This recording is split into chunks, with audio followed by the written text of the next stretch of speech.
sector primario agrícola. Bueno, básicamente en la nueva disposición sobre el tratamiento de los contribuyentes especiales, se incluye, digamos, todo lo que es el sector primario, digamos, agrícola y pecuario, en sentido amplio, vamos a decirle. Y es muy bien recibido porque, en primer lugar, digamos, hace consonancia o consistente con la exoneración de impuestos sobre la renta que tiene el sector primario. Y bueno, mal podría ponérsele si tiene exento en el impuesto sobre la renta, mal ponerle todas las obligaciones que derivan de la calificación de contribuyente especial. Y creo que tiene que ver mucho también porque en el sector primario, sobre todo en el sector primario agrícola y pecuario, se trabaja muchas veces con ciclos naturales y bueno, había inconsistencia porque muchas veces mientras se te daba todo el tiempo de la siembra y la espera para la preparación, la siembra, la espera para la cosecha, muchas veces se tenían que tener obligaciones tributarias, sobre todo en lo que tenía que ver con los anticipos de impuestos.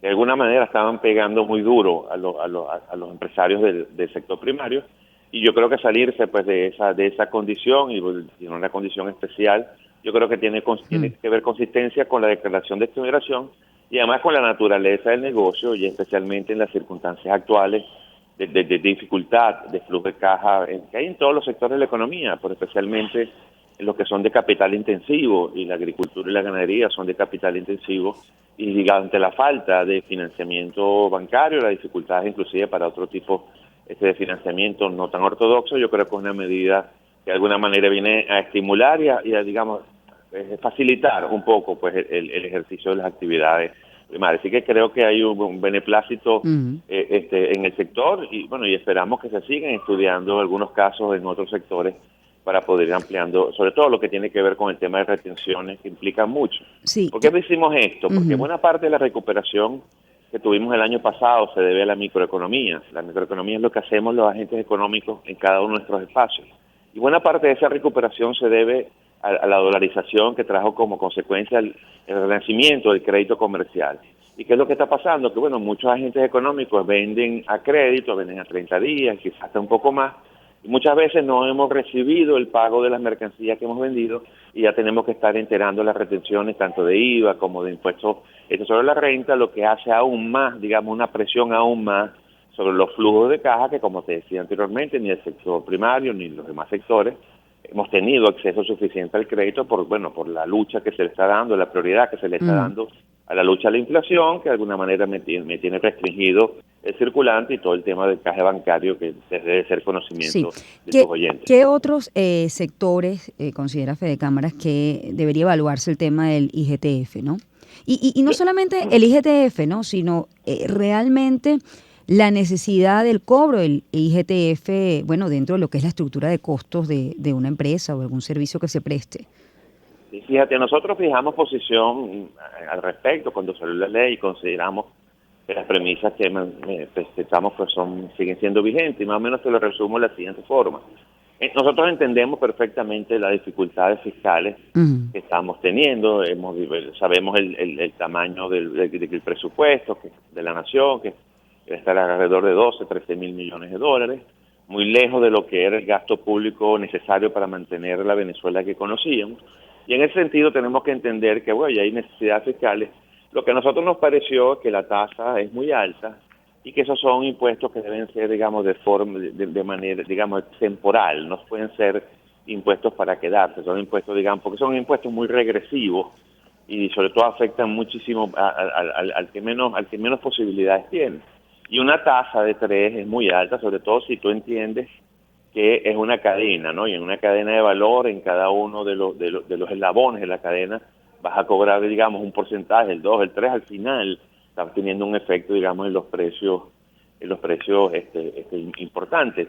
Nuestro planteamiento es que eso debe ser reconsiderado. Entendemos que hay otras motivaciones, que es incentivar, digamos, el uso del bolívar, para lo cual hace falta otras medidas mucho más allá que solamente las monetarias. Tenemos que buscar también medidas que de alguna manera estimulen la oferta, estimulen la inversión, y nosotros pensamos que todo el tema y ahora que se está discutiendo esta ley de armonización tributaria, yo creo que es una buena oportunidad para darle una visión global a todo el tema de impuestos, y probablemente el tema del IGF IGTF tenga que ser revisado y quizás tener otras consideraciones, no sé, quizás impuestos a la gasolina, como en otros países, otros impuestos a los licores, como también en otras partes, digamos, se afincan más allí, quizás inclusive en algunos artículos de lujo pudiera subir un poquito el IVA, etcétera, etcétera, porque al final este IGTF le afecta al consumidor final y nos afecta, digamos, al más grande, pero también afecta muchísimo pues al más chiquito. Y es por eso que decimos que es regresivo, y desde el principio pensábamos que se debería hacer una alícuota muy menor y fijar por tiempo determinado y ir evaluando la pertinencia, si realmente está siendo efectivo, si realmente no está trayendo más informalidad y por el incremento de la formalidad pierdes la recaudación de IVA y de otros tributos. Bueno, yo creo que ya a un año de su implementación es una buena oportunidad para revisar y hacer una nueva propuesta en ese sentido. Sí, ahora, con relación al impacto, ¿no? Porque una de las motivaciones es precisamente que se recupere o ayude a contribuir a la recuperación en la confianza en el bolívar. Efectivamente, el IGTF, el impacto sobre lo que es la transacción cotidiana, ¿no? Mensual de una empresa y el pago en general a los proveedores, a proveedores, clientes, en fin, ¿no? Todos los compromisos, ¿ha tenido un impacto con relación al regreso al bolívar? Bueno, yo creo que al principio lo tuvo, pero básicamente yo creo que lo tuvo y es importante porque son coincidencias temporales. Para no necesariamente porque esa coincidencia temporal implica que se debe al IGTF. Yo creo que el aumento en las transacciones en bolívar, vamos a decir hace un año o digamos de febrero a agosto, por decir de alguna manera, del año pasado, se debió más que todo al tema de la estabilidad cambiaria. A lo que tenías un tipo de cambio más o menos estable, la gente comenzó a tener otra vez, digamos, confianza en el bolívar. Se había información de que estaba habiendo una recuperación, digamos, en la actividad económica. El Banco Central publicó una cifra en su momento halagüeña. Había una expectativa positiva y eso pues yo creo que ayudó. Para muchos es más fácil utilizar el bolívar. Bueno, todos los mecanismos de pago formales, todos los mecanismos de pago, vamos a decir, digitales son mucho más amigables en bolívar, y mucho más fácil de uso para todos los venezolanos que en cualquier otra moneda. Y yo creo que el camino debería ir por allí, por el camino de insistir en la recuperación de confianza, en las flexibilizaciones económicas, en abrir oportunidades para el sector privado. Y yo creo que eso es lo que te va ayudando en las posibilidades de, digamos, facilitar inclusive, ¿por qué no?, hasta crear incentivos que pudieran ser hasta fiscales para la llegada de nuevos capitales, de los incrementos de capitales de trabajo en las empresas que ya están en Venezuela. O sea, creo que hay como te digo, una oportunidad para hacer una revisión en ese sentido. Nosotros, de hecho, la estamos haciendo para ver qué cosas se podían surgir después de un año de aplicación, de, digamos, bajar el impacto y más bien cubrirlo por otras fuentes. Pero para nosotros es fundamental el estímulo a la oferta, o sea, que venga más inversión, que se abran espacios, que se den señales de estímulo, porque hasta la fecha cada vez que ha habido una flexibilización y cada vez que ha habido una señal de estímulo, el sector privado ha respondido positivamente. Y el otro, hay un punto interesante, ¿no? Es que, bueno, definitivamente el país se ha dolarizado, no oficialmente, ¿no? Ha sido una dolarización en principio desordenada, pero bueno, forma parte ya de lo que es el sistema de pago y, bueno, medición de precios en el mercado venezolano. Entonces la pregunta es, bueno, ¿cómo hace el CENIAT si no impone este impuesto a las grandes transacciones para recaudar los impuestos, ¿no? Es decir, ahí en su momento pues hubo como un limbo con respecto a esto. Bueno, lo que pasa es que tú puedes recoger, al final se recogen bolívares, ¿no? Al final todos los impuestos se pagan en bolívares. Y si tú fijas los costos y los precios y tu moneda transaccional es el dólar y al final terminas pagando en bolívares, bueno, al final de cierta manera también estás indexando, porque en la medida que las cosas suben, que el dólar sube, bueno, las cosas suben en su precio en bolívares y la recaudación en función de los ingresos, del IVA, del precio de venta, etcétera, de alguna manera va subiendo a medida que van subiendo los precios. O sea que yo creo que el sistema de cobrar en bolívares puede seguir siendo. Ahora, para cobrar en dólares, bueno, ya usted mismo lo ha dicho, tienes que entonces ya formalizar un poco más todo, digamos, este sistema, debemos decir, multimoneda o de dos monedas que existe en el país, y ya sería un tema mucho más profundo, porque sería, bueno, si vamos entonces a pagar el impuesto en dólares, entonces tienes que ver cómo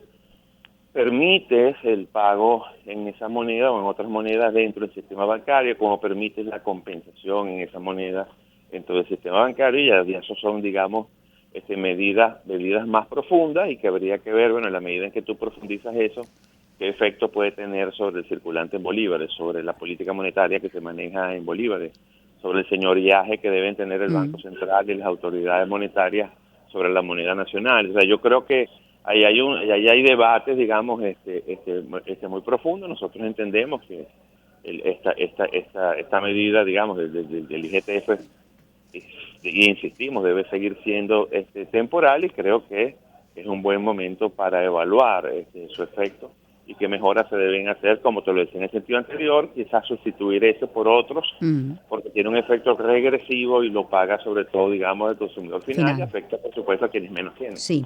¿Cómo evaluaría, Carlos, este primer trimestre para aquellas empresas pues que hacen vida dentro de Fedecámaras, ¿no? Desde el punto de vista económico?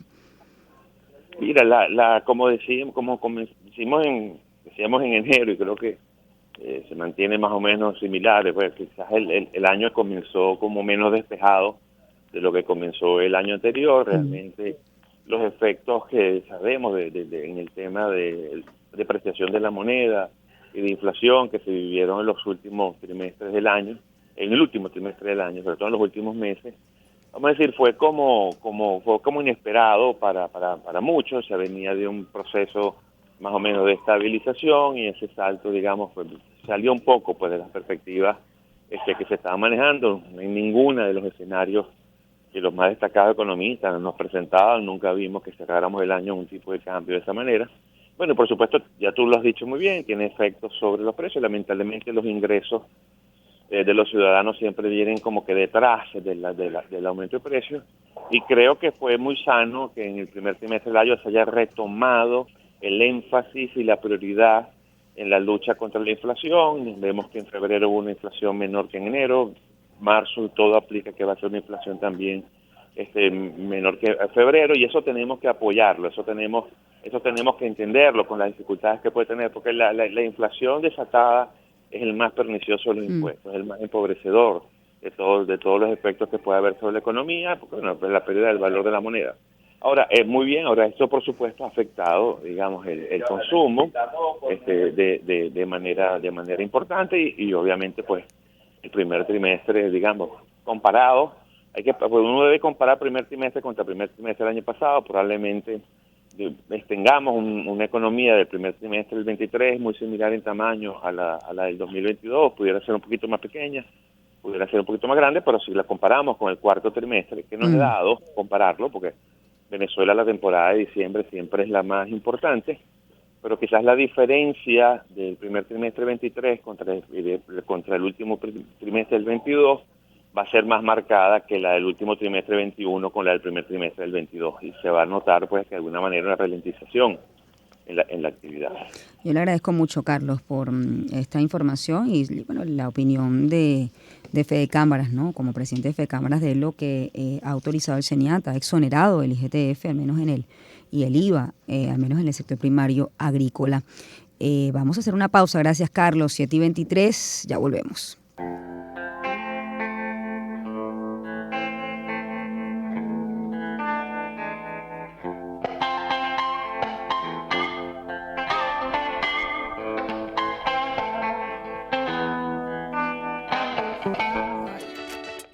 Sonidos que te llenan de alegría en todo el país.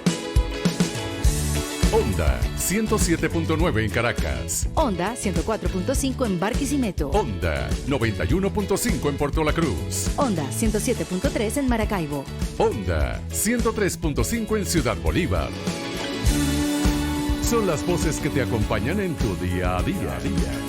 Es la música que te emociona.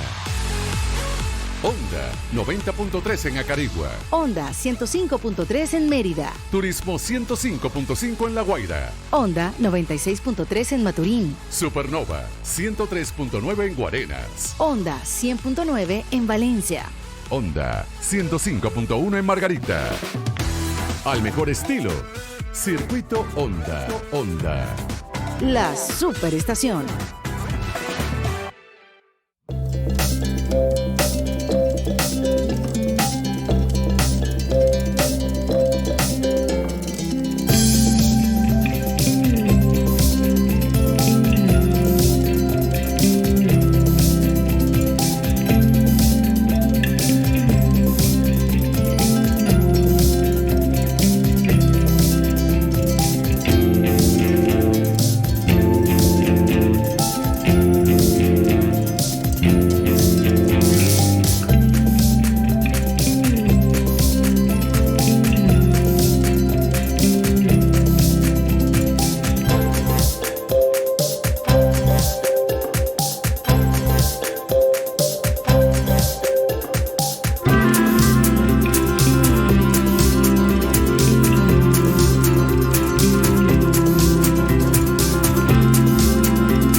Sonidos que te llenan de alegría en todo el país. Onda 107.9 en Caracas. Onda 104.5 en Barquisimeto. Onda 91.5 en Puerto La Cruz. Onda 107.3 en Maracaibo. Onda 103.5 en Ciudad Bolívar. Son las voces que te acompañan en tu día a día. Es la música que te emociona. Onda 90.3 en Acarigua. Onda 105.3 en Mérida. Turismo 105.5 en La Guaira. Onda 96.3 en Maturín. Supernova 103.9 en Guarenas. Onda 100.9 en Valencia. Onda 105.1 en Margarita. Al mejor estilo, Circuito Onda. Onda. La Superestación.